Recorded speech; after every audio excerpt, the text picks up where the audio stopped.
that you knew you had to do in this film that kept you up at night? The most daunting one. I mean, our music team is very frantic for you theater nerds out there. Paul Gemignani does not sound cool. We worked together when I was 12 years old and when I was 17 years old, and it was tough on me then. He was tough on me now, and when he said to me, like, this song is no joke. This might be the hardest song in the show. This song is mean.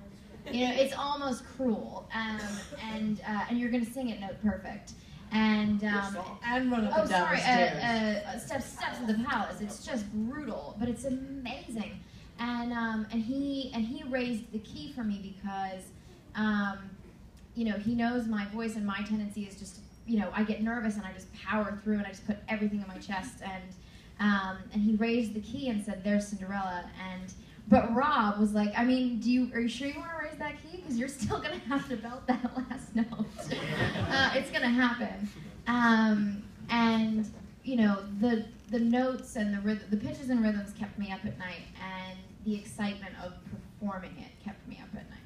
So it was two, you know, terrifying but beautiful things. Because, Rob, we're talking about a mixture of, what we're seeing on the finished product is a mixture of studio singing and live singing. Yeah, we did both because it's that kind of piece where you move seamlessly out of dialogue into music and song, and sometimes it needs to be live. We would do both. Meryl's entire rap is live. You know, half of Emily's Moments in the Woods is live. But the truth is, I probably shouldn't even say, because it should all feel live. It should all feel it's happening in the moment. That's the key. And because we had that rehearsal time where people found their songs, and you know, it had color and life and thought behind it, even when we were pre-recording. It's part of the process, but if it doesn't feel live, then it doesn't work. Meryl, scariest song, Stay With Me or Last Midnight? Or another one that I'm not thinking of? Well, I connected very strongly to Stay With Me. That's clear. I adore that song, and I have a real mother's sort of understanding of it, and loved it from the beginning, and Children Will Listen.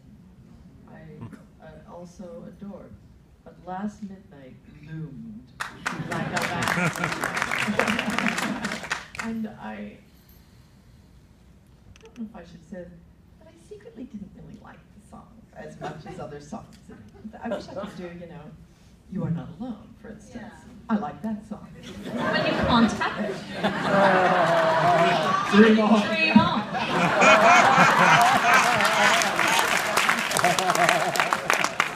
I could give Emily Last Midnight. You can have Moments in the Woods. No. That was the one that kept me up at night, I think. As well, just because I think similar to Steps of the Palace, his songs that have conflict in them and contradiction at such a rapid pace, you know, I think that was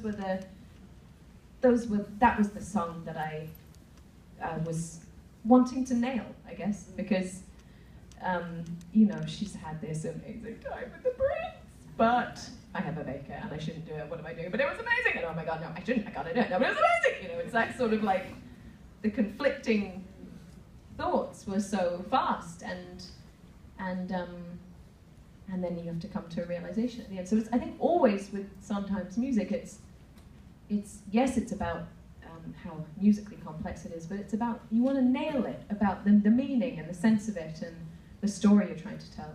But it was all, but with Last Midnight, I shouldn't say I didn't like it. I didn't like it at first. I didn't understand it, and it was because, you know, that song is like it's like a gathering storm that's been beginning at the very beginning of the destruction of the world, and then its inevitability carries you to the moment. And I didn't understand it until we got close to shooting it, and then I understood where its power was and how its story built, and the frustration with all these people who don't understand that they're going to let themselves be killed.